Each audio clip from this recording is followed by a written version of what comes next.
At some point, you started narrating your life instead of living it. And somewhere in all that noise, you forgot what it felt like when your life belonged only to you. Nobody told you when it happened. One day you were just living, experiencing things, feeling things, and then slowly, almost invisibly, a second layer formed, a version of you that was always watching yourself live, always thinking about how to frame it, caption it, share it. And now, you can barely finish a meal, witness a sunset, or survive a quiet Saturday morning without some part of your brain asking, should I post this?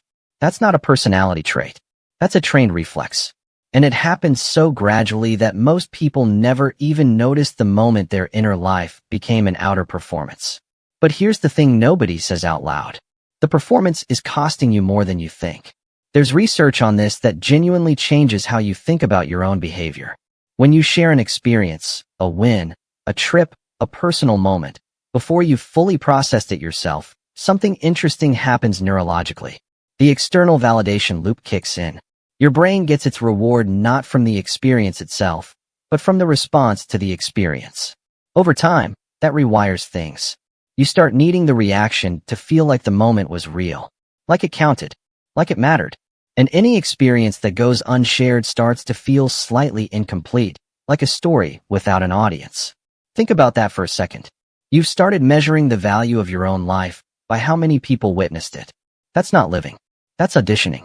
Have you ever noticed that the people who seem most genuinely content, not performatively happy, actually settled, tend to have one thing in common? They're hard to read. Not cold. Not closed off. Just selective. There's a depth to them that you can't quite access. They're interested in you, present in conversation, but they're not handing you pieces of themselves constantly. And it's magnetic. Because mystery creates gravity. When someone shares everything, there's nothing left to discover. But when someone holds things close, when they protect their inner world like it's something precious, you lean in. You want to know more. Here's the quiet truth. Privacy isn't about hiding. It's about ownership. It's choosing to keep certain things sacred, not because they're shameful, but because they're yours. Because not every beautiful thing needs a witness to be beautiful. What you lose when you overshare. Let's talk about what actually gets depleted. When you share your goals before you achieve them, your brain registers the social approval as partial completion. The drive weakens. Studies on this are consistent. People who announce ambitions publicly are statistically less likely to follow through, because the announcement itself triggers the satisfaction their brain was after.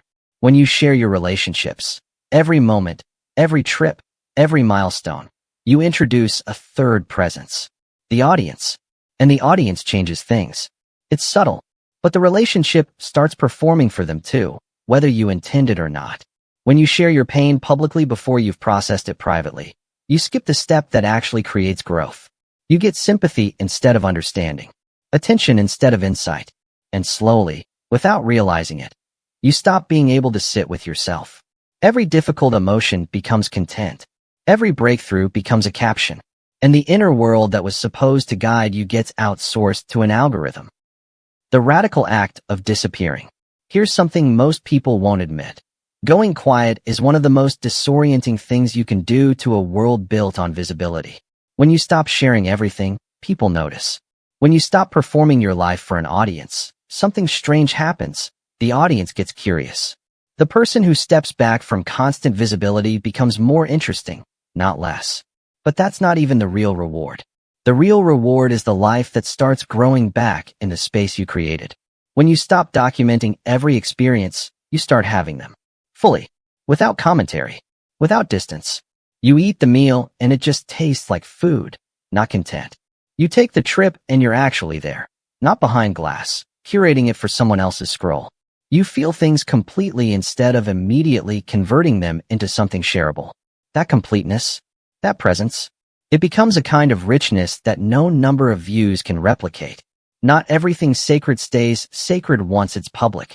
Most unexpected, most intimate section, narration pulls close. There are things in your life right now that are genuinely good. A relationship that makes you feel safe. A creative project that excites you. A quiet morning routine that belongs only to you. A friendship that has no audience and doesn't need one.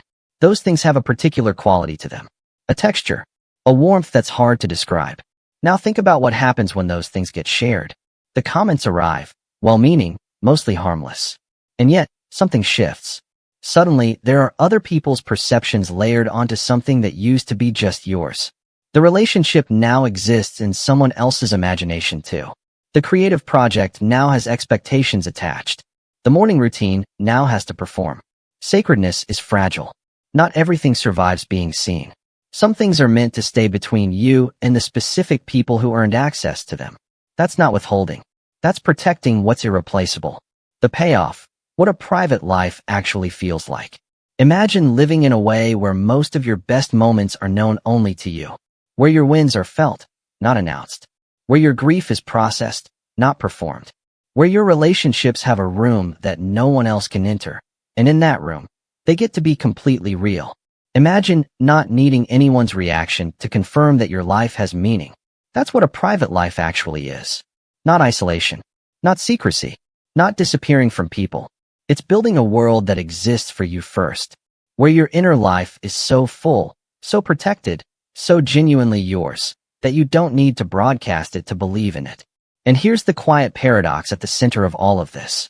The less you perform your life, the more you actually have one. You don't have to delete everything or go off the grid. This isn't about extremes. It's just about asking, every once in a while, is this mine to share? Or is it mine to keep? That question alone will change what you protect. And what you protect will change your life. If this landed somewhere real for you, leave a single word in the comments. Just one word that describes what you want to keep private. You'll understand why after you watch what happens next.